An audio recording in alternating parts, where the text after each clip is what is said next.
Good afternoon, my name is Shawn Weaver. I want to thank you for watching my video. I was told to keep this under 5 or 6 minutes, so we're going to have to do this real quick. Welcome to my subterranean man cave bunker. This is where I do most of my stress-free thinking. I have 3 young boys, so I have a pretty stressful job, so this is where I come down to alleviate some of my stress. If you want to come over here, I want to show you first start off by telling you that I do reload all of my ammunition. About 99% of what I shoot I make myself. Especially with handguns, I actually cast all of my own lead bullets for all the handgun cartridges that I shoot. If you want to look, this is all my brass. This is where I make all my ammunition. It's a good hobby to get into if you're shooting. If you shoot quite a bit, it makes you learn about internal and external ballistics, and it also is a good stress reliever. What I want to do is just show you briefly the handguns that I do have. Now, don't get me wrong, I don't think that just because you have a lot of guns or you have a lot of handguns or whatever, that you're a big rifle collector or a big firearms collector. I don't necessarily think that you're a good shooter, okay?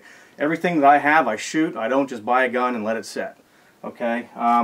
There's a lot of different handguns here, starting with the biggest and baddest one I have is a 500 Smith & Wesson Magnum, a few revolvers, and some competition handguns I used to compete with.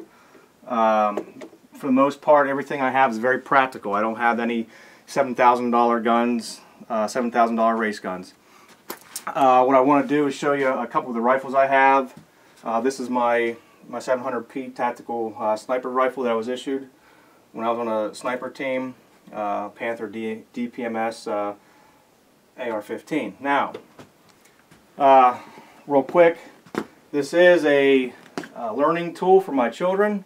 They learn a lot about geography. They know where Mickey Mouse lives, and they know where Mickey Mouse lives here, and they know that we live right here. But however, nothing screams the Second Amendment more than this. I acquired this. It wasn't a gun cabinet.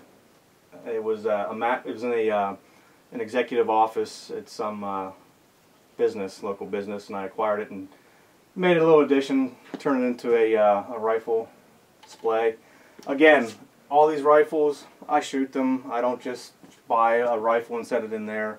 Some of my younger children's guns are in here, and I think that's pretty neat to be able to acquire this and turn it into something that the whole family could enjoy. And I do keep it locked. What I want to do is, this is one of my biggest accomplishments as a hunter. I'm an avid hunter.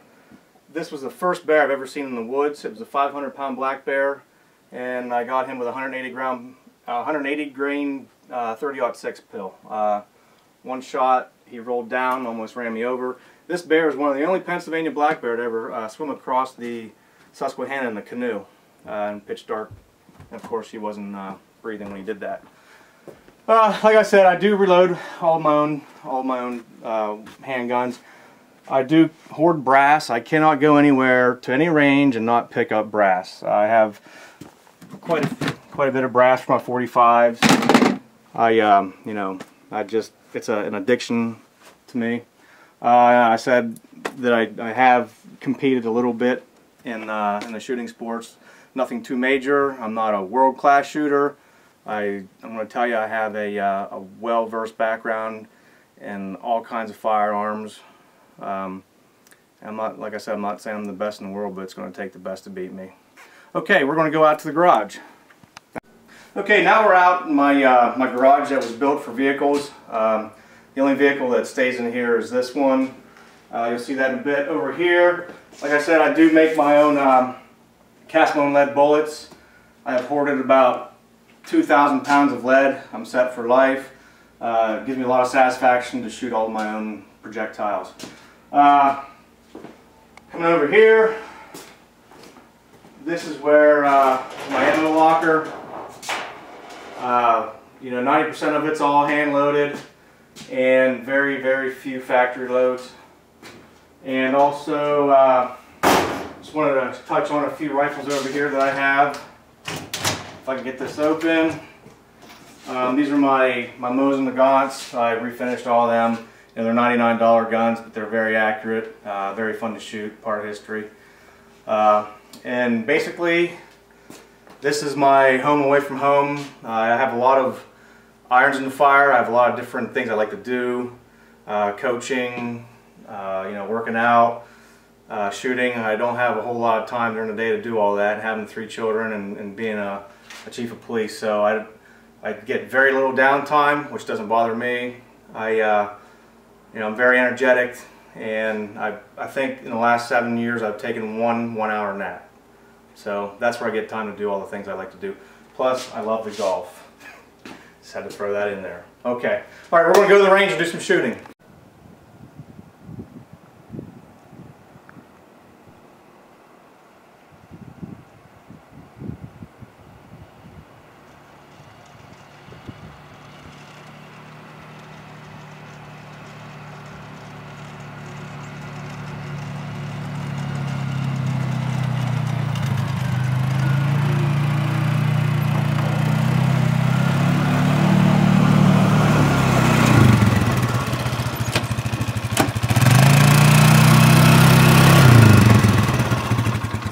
As you can see, Mother Nature blessed us with all this white stuff yesterday. That's what I call a hint. I want to go to California and shoot. Right. Okay, now what I'm going to do is demonstrate some of my firearm capabilities with a vast variety of different kind of firearms. As you can see, as I said, Mother Nature blessed us with all this snow let yesterday. I'm not going to be doing any running around. I don't want to slip and cook a round off into my cameraman. I'm sure he would appreciate that if that didn't happen. Okay, we're going to start out with an M4. We're going to put steel on target. Line's hot.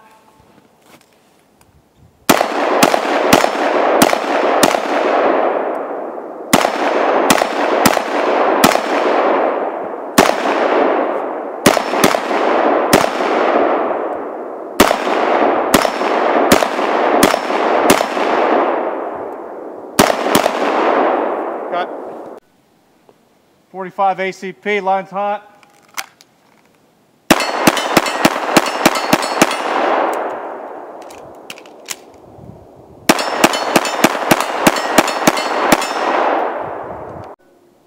.500 Smith & Wesson Magnum, line's hot. Double action only.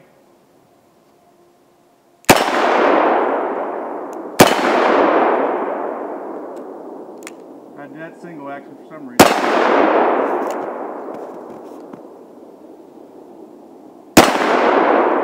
Piece of cake. 12 gauge, 3-inch slugs.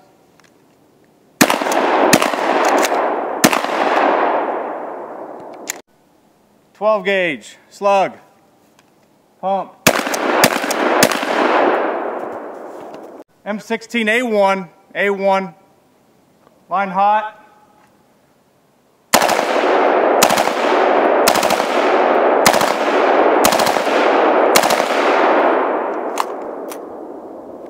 Let's do another magazine of that one. Doesn't get much better than this, guys. Line's hot.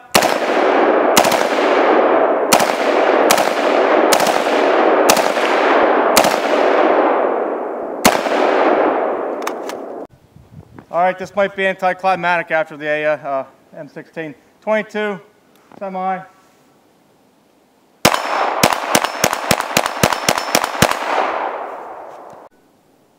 That's a lever action Rossi 38, 357 Magnum. I've never shot this gun before.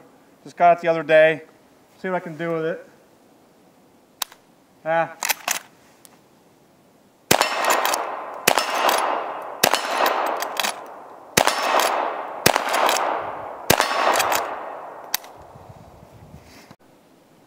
Russian Mosin Nagant.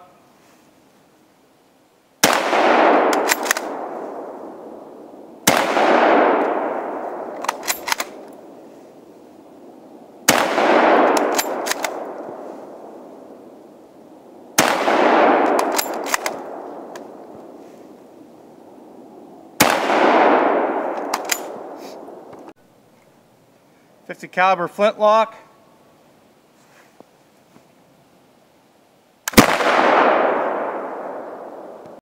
410 pistol with a full beer.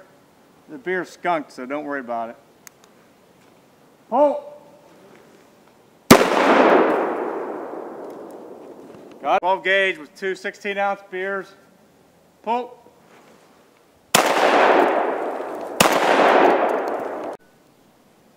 38 special, I have a 686.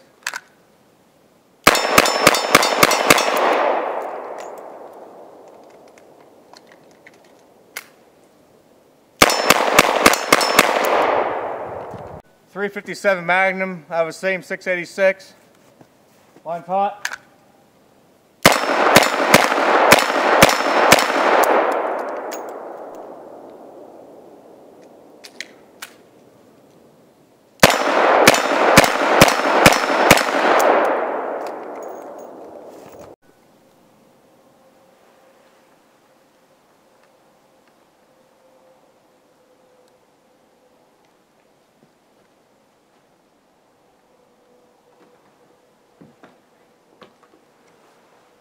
All right. Remington 700 P 308 caliber. Line's hot.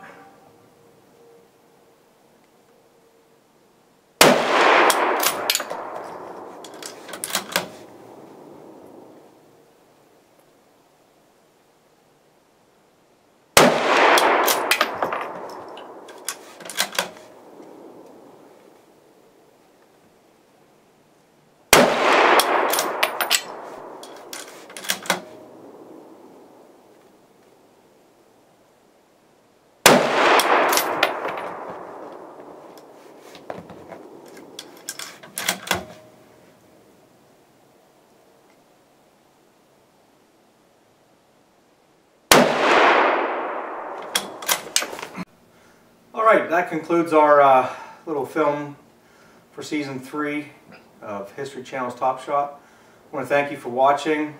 Too bad the weather wasn't a little better. It's a little chilly today. My hands are just not thawing out. I just want to let you know that, again, I'm not going to say I'm the best shot there is, or ever was, or ever will be. But I think what I'm going to bring to this competition is a desire to compete. I'm a dark horse, I know that, and everybody better bring their A game, because I'm going to bring mine. And again, I want to thank you for watching. And cameraman, I think we got one more thing to do. I forgot to do it. You know, I just want to say I had a blast today. It was fun. And that's why I shoot. That's why I love the shooting sports. That's why I'm going to instill that in my three young boys, ages 7, 4, and 1. They're you know, it's just a fun sport. If you can't enjoy this sport, then, you know, there's something wrong with you. It's just that's why I do it, to have fun. All right, we got one more thing to do.